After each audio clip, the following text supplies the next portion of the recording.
Heureuse de vous retrouver à ce nouveau rendez-vous du cours Initiation à la préparation et la rédaction d'un mémoire de master en architecture pour aborder cette fois-ci la deuxième section du programme dédié au projet et qui consiste à décrire la procédure de projetation. Rappelons-nous les trois sections que nous avions prévues pour le programme de cette matière. La première consacrée à la partie recherche, qui a nécessité 5 cours, la seconde prévue pour la description de la procédure de projetation, objet de cette présentation, et enfin la troisième qui aborde les normes de présentation du mémoire, qui fera l'objet du cours de la semaine prochaine. Faut-il préciser que la description de la procédure de projetation est à distinguer d'un cours sur la méthodologie de projet.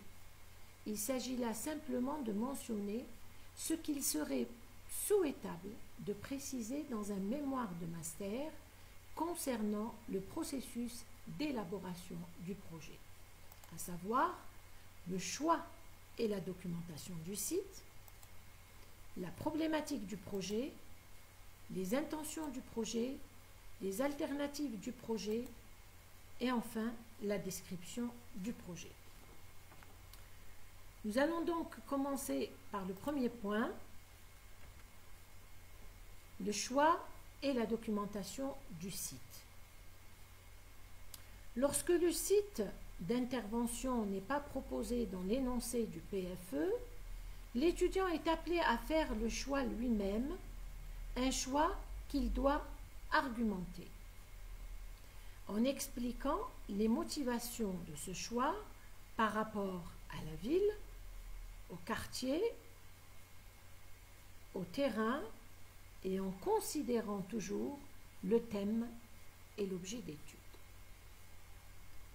Une fois ce choix réalisé, il passera donc à la documentation de ce site.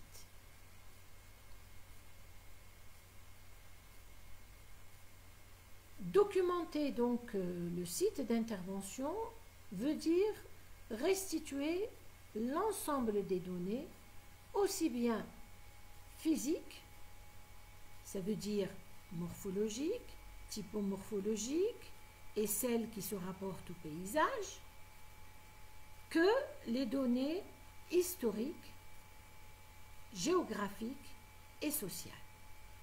Les données physiques, à travers donc l'échelle morphologique, elles seront représentées à travers le plan de situation et la description de la forme urbaine.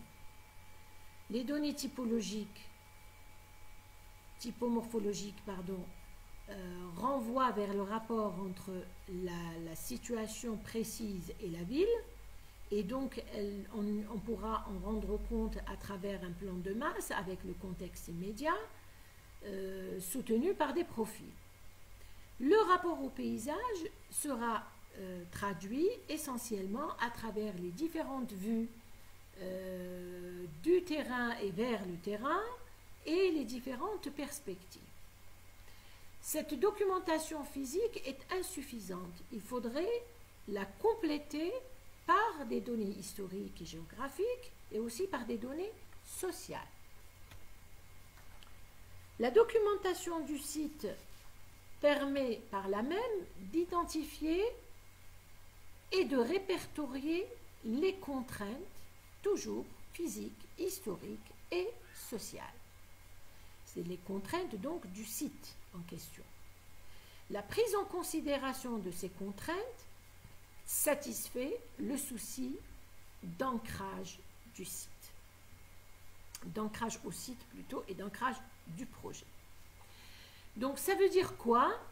Ça veut dire que plus on prend en considération les données du site, plus le problème de l'ancrage sera pertinent. La question de l'ancrage sera pertinente. Et plus on a de contraintes, plus facile sera le projet. Parce qu'on avance dans le projet par rapport à des contraintes. Et donc, il vaut mieux aller à la recherche de ces contraintes.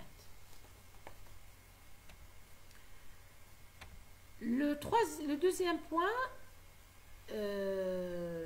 donc de cette présentation du projet est la problématique du projet. La problématique du projet est à différencier de la problématique de la recherche qu'on a développée dans la première partie de la recherche théorique et qui avait pour visée de se faire une culture sur le thème choisi et sur l'objet d'étude.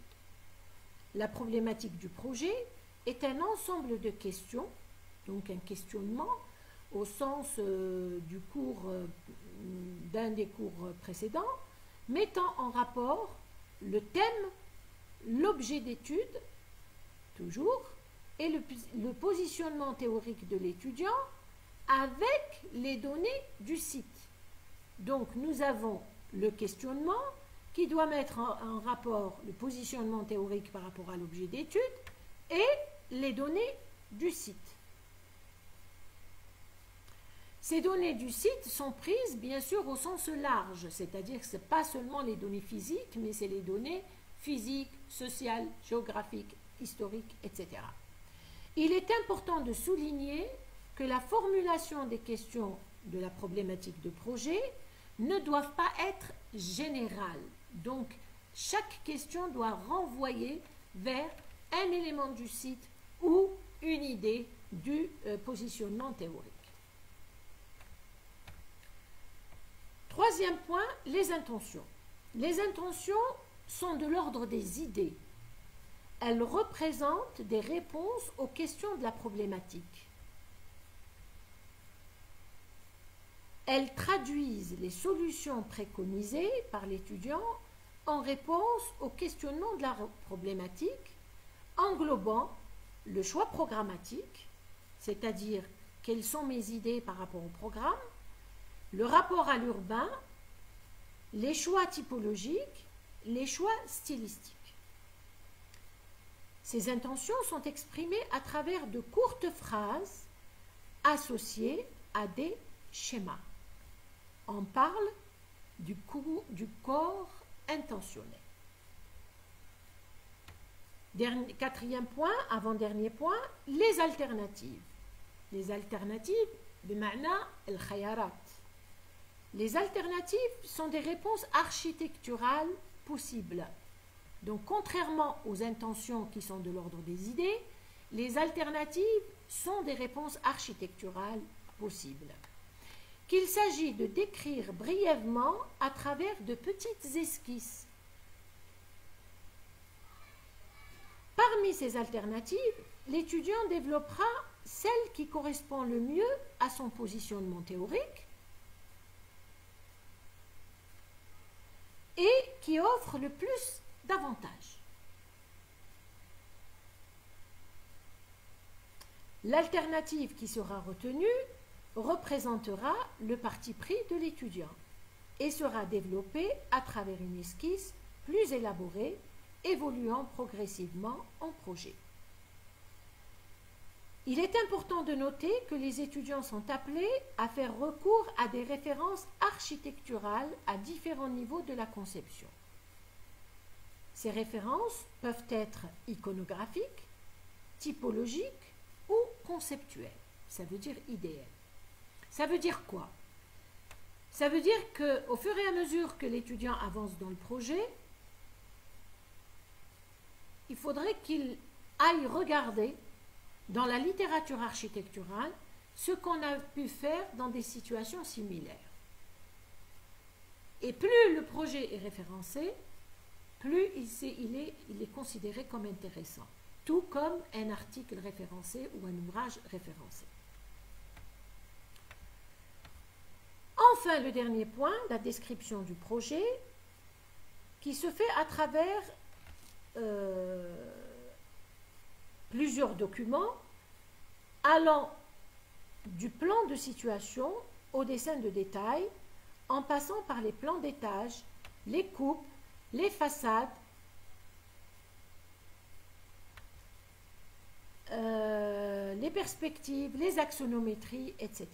Donc, toute cette description, elle rend compte du produit fini, alors que toutes les autres parties nous renseignaient sur le processus de projet. Pour illustrer le propos de cette présentation, de l'ensemble de cette présentation, le mieux serait de consulter un mémoire de M2 dont la partie projet est présentée conformément à ce qui précède. Pour finir, il serait important de noter qu'à travers le mémoire, l'étudiant doit rendre compte du processus beaucoup plus que du produit final. Le produit final, l'artefact, ce qu'on désigne par l'artefact, fera l'objet d'une présentation, d'une soutenance. Et donc, le processus du projet qui rend compte de la manière de penser le projet, c'est ça qu'il faut présenter dans un mémoire.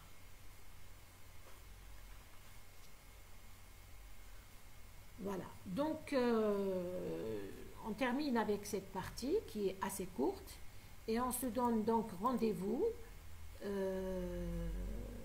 la semaine prochaine avec quelques données sur la présentation donc du mémoire. Je vous remercie.